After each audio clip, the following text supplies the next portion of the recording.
Hello दोस्तों, welcome to I exam B. मेरा नाम है Pulkit Chawla, MSc agriculture from Indian agriculture research institute new Delhi. आज इस वीडियो में हम आपके साथ डिस्कस करेंगे एफएसआई की जो अभी लेटेस्ट रिक्रूटमेंट आई हुई थी सीएफएसओ और टेक्निकल ऑफिसर की, उसके regarding most important questions. But उससे पहले, जैसा कि आप सभी को पता है कि एफएसआई ने सीएफएसओ और टीओ की आंसर की रिलीज कर दी थी बहुत पहले ही, और आप सभी ने उसके अकॉर्डिंग अपने मार्क्स कैलकुलेट कर लिए होंगे। तो उसमें से कुछ आप लोग सोच रहे होंगे कि उनका सिलेक्शन स्टेज 2 के लिए नहीं होगा, बट इससे बेहतर है कि इन सब चीजों को सोचना आप अपनी तैयारी कंटिन्यू रखें, क्योंकि एक बहुत फेमस लाइन है कि success is not final, failure is not fatal, it is the courage to continue that counts. Means कि अगर आप अपनी तैयारी अभी भी कंटिन्यू रखते हैं तो जो भी नॉलेज आप गेन करेंगे वो आगे अगर कोई भी रिक्रूटमेंट जो फूड सेफ्टी से रिलेटेड आएगी उसमें ये आपकी नॉलेज काम कर जाएगी। तो आज हम का वीडियो स्टार्ट करते हैं, और आज का जो पहला क्वेश्चन है, what is the size of food safety display board for FSI licensed food businesses. इसके ऑप्शंस हैं A5, A2, A3, A4। तो जो इसका करेक्ट आंसर है वो होगा A3। अब हम लोग ये देख लेते हैं कि फूड सेफ्टी डिस्प्ले बोर्ड आखिर होता क्या है। तो इसका जो कॉन्सेप्ट था फूड सेफ्टी डिस्प्ले बोर्ड का, ये एफएसआई ने इंट्रोड्यूस किया था, और एफएसआई ने ये कहा कि ये मैंडेटरी होगा। हर एक फूड बिजनेस ऑपरेटर को अपने प्रेमाइसेस पे एटलीस्ट 1 FSDB डिस्प्ले करना होगा। और इस फूड सेफ्टी डिस्प्ले बोर्ड में जो आपको इंफॉर्मेशन मेंशन करनी होती है वो ये पहली होती है कि आपको एफएसआई लाइसेंस नंबर या रजिस्ट्रेशन नंबर जो कि 14 डिजिट का होता है, ये यहाँ पे दिया गया होता है। उसके अलावा यहाँ पे कलर कोड होता है जो आपको ये बताता है कि ये प्रेमाइसेस किसका है, कि ये वेजिटेबल की शॉप होगी अगर, या फ्रूट की तो ग्रीन कलर का होगा, ये कोई रिटेल स्टोर होगा तो ये ग्रे कलर का होगा, लिकर का होगा तो ये ब्राउन कलर का होगा। सिमिलरली यहाँ पे आपको ये जो होते हैं, ये जो पॉइंट्स आपको 12 पॉइंट्स दिख रहे हैं, ये हाइजीन रूल कोड होते हैं। मींस आपके जो प्रेमाइसेस है आप उसमें कौन से हाइजीन के रूल फॉलो करते हैं। प्लस लास्ट में आपको एक कंज्यूमर फीडबैक का भी कॉलम डिस्प्ले किया जाता है, जहां पे कंपनी का नेम होता है, कॉन्टैक्ट डिटेल्स होती हैं, और यहाँ पे आप अपना फीडबैक दे सकते हैं। इस फूड सेफ्टी डिस्प्ले बोर्ड के 2 साइज होते हैं, A4 और A3। A3 जो होता है आपका वो होता है लाइसेंस्ड वालों के लिए, और जो A4 होता है आपका वो होता है रजिस्टर्ड फूड बिजनेस के लिए। चलिए अगला क्वेश्चन जो हमारा है वो है, what is the upper limit for the total polar compound TPC in used cooking oil as per FSI. तो इसके ऑप्शन है 25%, 15%, 30% और 50%। तो जो हमारा करेक्ट आंसर है वो है 25%। तो आइए हम लोग देखते हैं कि ये टोटल पोलर कंपाउंड आखिर होता क्या है। चलिए, टोटल पोलर कंपाउंड, ये कंपाउंड कुकिंग ऑयल में फॉर्म्ड होते हैं कैसे, रिपीटेड फ्राइंग से। जब हम किसी ऑयल को फ्राइंग में यूज करते हैं बार बार, और टेम्परेचर जो होता है 150 टू 190 डिग्री सेल्सियस में, उसको रिपीटेडली हम हीट करें तो टोटल पोलर कंपाउंड्स की फॉर्मेशन होती है। और इन कंपाउंड से ह्यूमन बीइंग में अल्जाइमर, हाइपरटेंशन जैसे डिजीज होते हैं। तो अगर हमारे कंट्री में ये ज्यादा यूज होंगे ऐसे ऑयल जिसमें टीपीसी ज्यादा है, तो हमारे देश के जो सिटीजन्स हैं उनकी हेल्थ को नुकसान होगा, और अल्टीमेटली हमारे देश की जो इकोनॉमी पे भी इसका इफेक्ट आएगा। इसीलिए एफएसआई ने टोटल पोलर कंपाउंड की अपर लिमिट को तय कर दिया, और वो यूज्ड कुकिंग ऑयल में उसने कहा कि 25% से ज्यादा नहीं होने चाहिए, और फ्रेश कुकिंग ऑयल जो है उसमें उसकी अपर लिमिट कर दी टोटल पोलर कंपाउंड की 15%। और इसी इनिशिएटिव को फर्दर आगे बढ़ाते हुए एफएसआई ने 2018 में एक अपना प्रोग्राम लॉन्च करा, रूको, जिसका मतलब था रीपर्पस यूज्ड कुकिंग ऑयल। और इसमें क्या कर रहा था एफएसआई ने, कहा कि कलेक्शन करना है, आपको कन्वर्ट करना है जो हमारा यूज्ड कुकिंग ऑयल है उसको बायोडीजल में। तो इससे क्या फायदा होगा, एक तो जो हेल्थ पे इंपैक्ट आ रहा था हमारे सिटीजन्स के यूज्ड कुकिंग ऑयल के कंजप्शन करने से, वो बहुत ज्यादा डिक्रीज हो जाएगा। प्लस अपार्ट इकोनॉमी को फायदा इसलिए होगा क्योंकि हम जो यूज्ड कुकिंग ऑयल है उससे हम बायोडीजल बना रहे हैं, और हमारी जो डिपेंडेंस है कन्वेंशनल डीजल पे वो डिक्रीज हो रही है। तो चलिए आज का अगला क्वेश्चन देखते हैं। Bial's test is used for, तो आपके ऑप्शन है to determine the presence of hexose sugar, to determine the presence of triose sugar, to determine the presence of pentose sugar, to determine the presence of tetrose sugar. तो जो इसका correct answer है वो है to determine the presence of pentose sugar. तो अब ये जो आपका हेक्सोज, ट्रायोज, पेंटोज, टेट्रोज है क्या, ये एक शुगर के टाइप होते हैं। इसका मतलब ये होता है कि हेक्सोज, इसका मतलब है कि जो शुगर होगी आपकी उसमें 6 कार्बन एटम होंगे। इसमें क्या होगा, ट्रायोज में 3 कार्बन एटम होंगे, पेंटोज में 5 कार्बन एटम होंगे और टेट्रोज में आपके जो हो जाएंगे 4 कार्बन एटम हो जाएंगे। तो पेंटोज का जो सबसे फेमस एग्जांपल है वो है आपका राइबोज शुगर, जो कि आरएनए में पाई जाती है, राइबोज शुगर। नाउ अब हम चलेंगे अपनी नेक्स्ट स्लाइड पे, जिसमें मैं आपको बताऊंगा कि आखिर ये बाइल्स टेस्ट होता क्या है। तो बाइल्स टेस्ट जो है ये एक मैनफर्ड बाइल एक पर्सन थे जिनके नेम के ऊपर बाइल्स टेस्ट का नाम रखा है, क्योंकि इन्होंने ही इस टेस्ट को डिस्कवर करा था और ये एक जर्मन फिजिशियन थे। तो इस टेस्ट में हम लोग 3 रिएजेंट्स का यूज करते हैं, ऑरिसिनॉल, HCl और फेरिक क्लोराइड, हाइड्रोक्लोरिक एसिड और फेरिक क्लोराइड। इस टेस्ट को हम लोग करते कहते हैं, बेसिकली क्या करते हैं कि हम लोग 2 टेस्ट ट्यूब लेते हैं, एक में हम लोग पेंटोज शुगर का कोई भी सॉल्यूशन लेंगे, दूसरे में हेक्सोज। पेंटोज में मान लिया आपने राइबोज का सॉल्यूशन ले लिया और हेक्सोज जो कि ग्लूकोज हमारा सबसे फेमस एग्जांपल है उसका ले लिया। अब दोनों के केस में हमको क्या करना है, उसमें हमें 2.5 ml रिएजेंट जो हमारा बाइल्स रिएजेंट है, ये तीनों कंपाउंड यानी ऑर्सिनॉल, हाइड्रोक्लोरिक एसिड और फेरिक क्लोराइड, ये तीनों डालना है और इसको 1 मिनट के लिए बॉइलिंग वाटर में उन दोनों टेस्ट ट्यूब को आपको रख देना है। उसके बाद उनको अलाउ करना है कि रूम टेम्परेचर पे कूल हो जाए और जो हमारा रिजल्ट आएगा वो ये आएगा कि जो पेंटोज शुगर होंगी वो ब्लू कलर दिखाएंगी और जो हेक्सोज होंगी वो कौन सा, ब्राउन कलर दिखाएंगी। तो आपको अब आप सोच रहे हो कि ये लर्न कैसे करें, तो इसका एक सिंपल सा जुगाड़ है। जो जुगाड़ टेक्निक हम यूज करेंगे वो ये है, जैसे मैनफर्ड बाइल टेस्ट B और L दोनों आ रहा है, तो जो बाइल के साथ होगा वो कौन सा कलर देगा, ब्लू देगा, और जो बाइल के साथ नहीं है वो ब्राउन देगा, क्योंकि ब्लू में भी Bl है और यहां बाइल में भी Bl है। बाइल के साथ तो ब्लू और बाइल के साथ नहीं है तो ब्राउन देगा।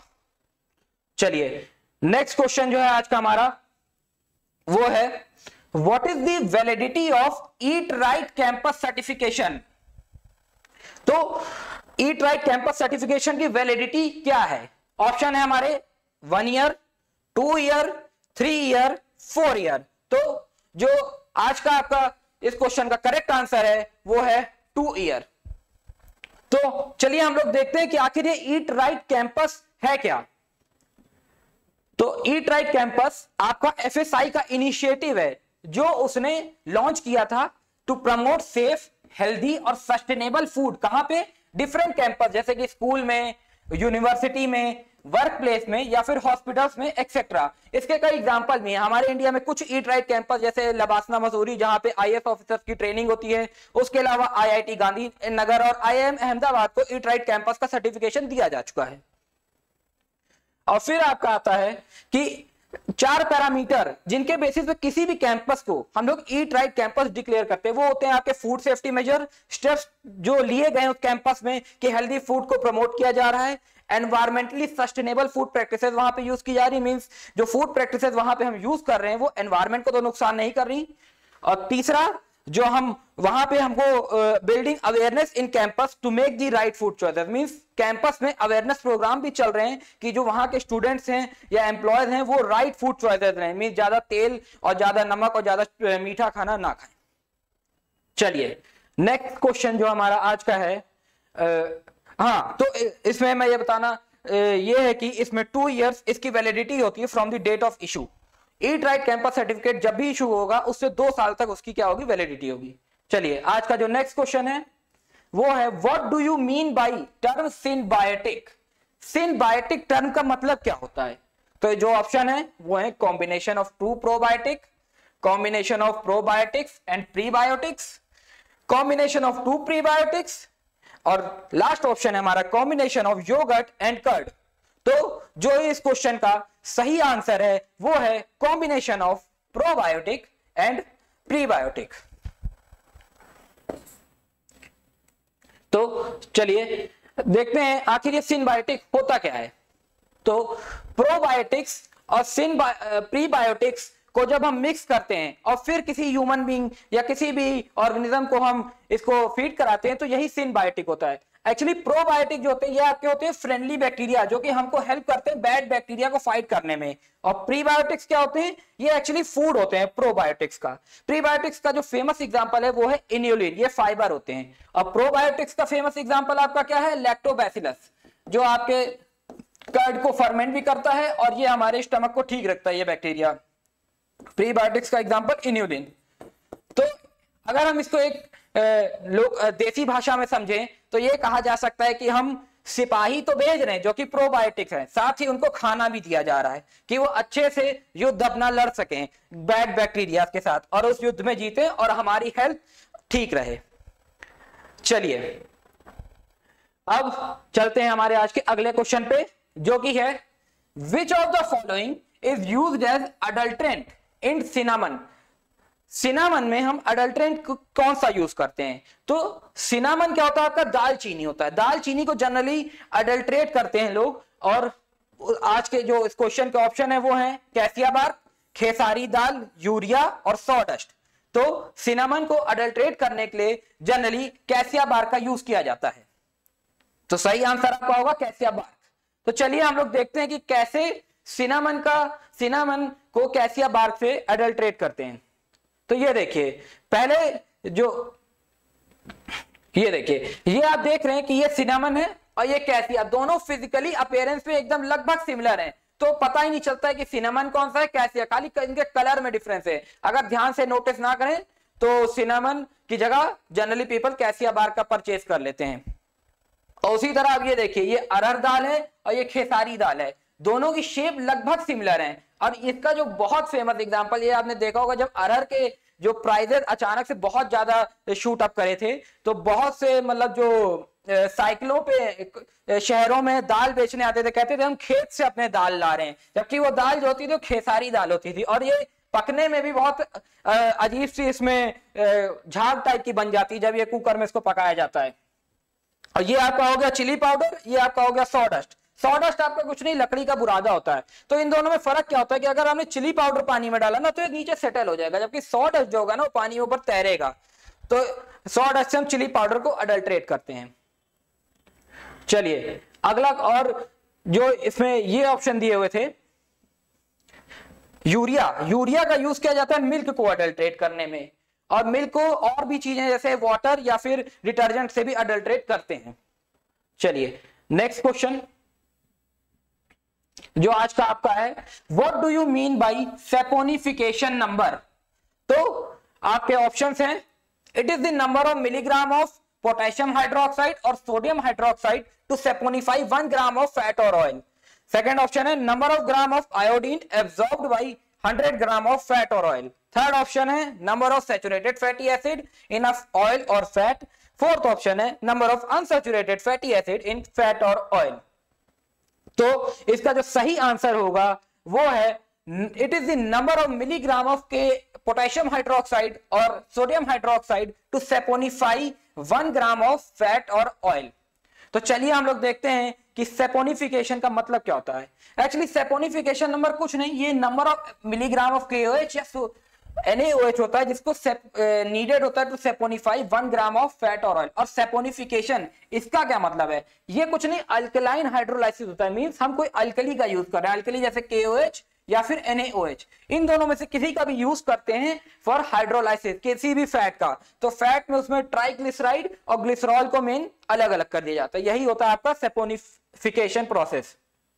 सोप मेकिंग में जनरली सेपोनिफिकेशन का यूज किया जाता है। अब सेपोनिफिकेशन नंबर से हमको आइडिया किस चीज का लगता है, तो जितना ज्यादा आपका सेपोनिफिकेशन नंबर होगा उतने ज्यादा शॉर्ट चेन फैटी एसिड किसी भी ऑयल या फिर फैट में होंगे। Short chain fatty acid, more is the number of saponification number, more will be short chain fatty acid in oil or fat। अब एक ऑप्शन हमारा उसमें था आयोडीन वैल्यू। तो आयोडीन वैल्यू भी समझ लेते हैं क्या होता है।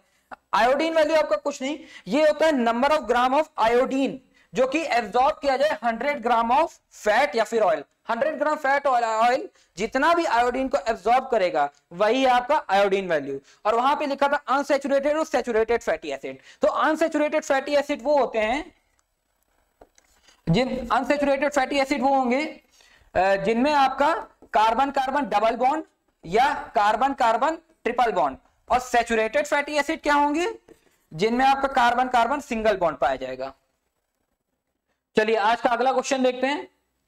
Another name of radiation pasteurization is, radiation pasteurization का दूसरा नाम क्या है? ऑप्शन हमारे हैं रेड अपर्टाइजेशन, रेडिसाइडेशन, रेड्यूराइजेशन या फिर नन ऑफ द अबव। तो जो इसका सही आंसर है वो है ऑप्शन नंबर सी, रेड्यूराइजेशन। तो चलिए आखिर ये तीनों टर्म के बारे में हम समझते हैं, आखिर ये तीनों टर्म है क्या। तो ये तीनों टर्म कुछ नहीं, ये रेडिएशन से रिलेटेड है, क्योंकि आजकल रेडिएशन का यूज किया जा रहा है फूड प्रिजर्वेशन में। तो रेड्यूराइजेशन या रेडिएशन पेस्चुराइजेशन, इसमें जो हम लोग रेडिएशन की क्वांटिटी यूज करते हैं वो यूज करते हैं 0.75 से 2.5 किलो ग्रे। और ये इससे क्या होता है कि इतनी कम अगर आप रेडिएशन की क्वांटिटी यूज करेंगे तो इससे शेल्फ लाइफ बढ़ जाती है। और आपको जैसे पता है कि पेस्चुराइजेशन भी यूज किया जाता है मिल्क की शेल्फ लाइफ बढ़ाने में, तो इसीलिए इसका नाम रेडिएशन पेस्चुराइजेशन रखा गया।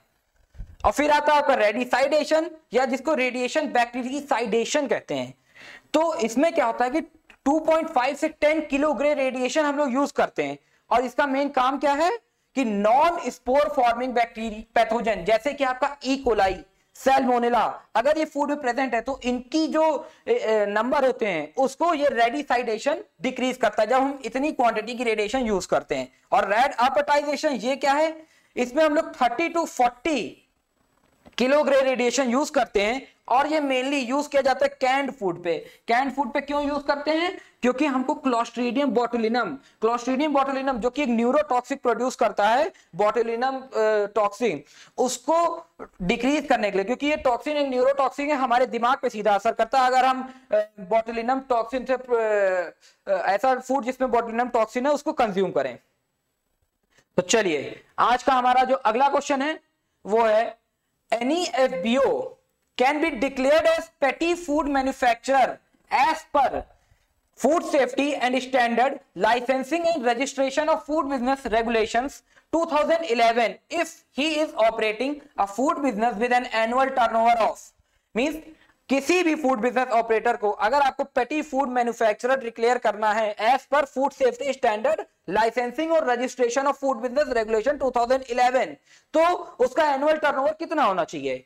10 लाख रुपीस पहला ऑप्शन, सेकंड ऑप्शन आपका है 20 लाख, थर्ड ऑप्शन है आपका 30 लाख, और लास्ट ऑप्शन जो आपका है वो है 40 लाख। तो जो इसका करेक्ट ऑप्शन है वो है आपका 10 लाख रुपीस, यानी कि 10 लाख रुपीस का अगर उसका एनुअल टर्नओवर है तो हम उसे पेटी फूड मैन्युफैक्चरर डिक्लेयर करेंगे।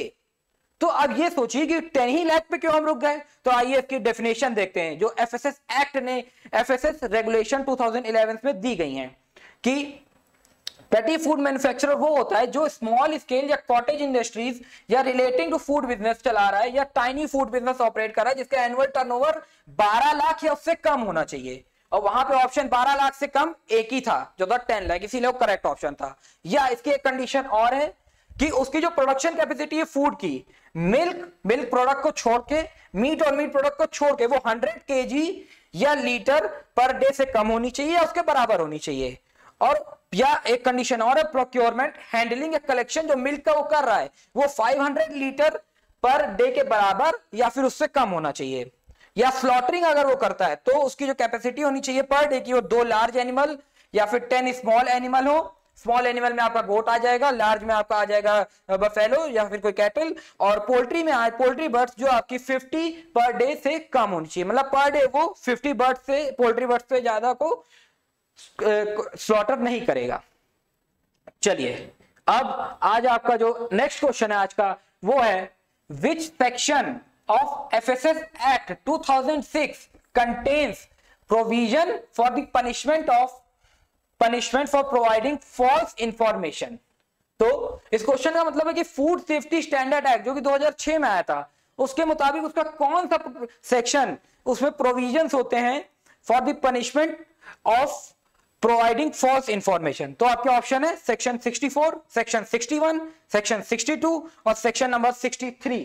तो जो इसका करेक्ट ऑप्शन होगा वो है सेक्शन नंबर 61। तो आइए हम लोग समझ लेते हैं कि ये ना सेक्शन 64, 62 और 63 ये किस लिए हैं। तो सेक्शन नंबर 64 है, 62 आपका होता है कि अगर आप किसी फूड बिजनेस, जो आपका फूड बिजनेस आप चला रहे हैं और वहां पे आपका फूड सेफ्टी ऑफिसर आते हैं, आप उनको ऑब्स्ट्रक्ट कर देते हैं, तो ये सेक्शन 62 में उसका पनिशमेंट दिया गया है। सेक्शन 63 है अगर आप फूड बिजनेस चला रहे हैं विदाउट लाइसेंस, अगर आप फूड बिजनेस चला रहे हैं तो सेक्शन 63 में पनिशमेंट है जो कि 5 लाख रुपए होता है या फिर 6 महीने की जेल होती है। और सेक्शन 64 है अगर आप रिपीटेड बार बार ऑफेंस किए जा रहे हैं, तो सेक्शन 64 में उसके पनिशमेंट दिए हुए हैं। चलिए, ये थे हमारे आज के क्वेश्चंस।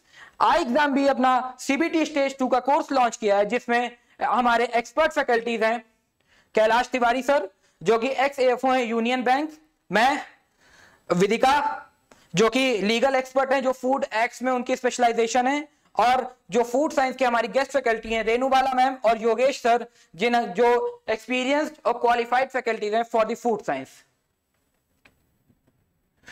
आप आई एग्जाम बी के साथ सीबीटी 2 के लिए प्रिपेयर कर सकते हैं। हमारे कोर्स में हम आपको देंगे video lesson, study notes, practice test और लाइव सेशन, और अभी इस पे 35% का ऑफ भी चल रहा है।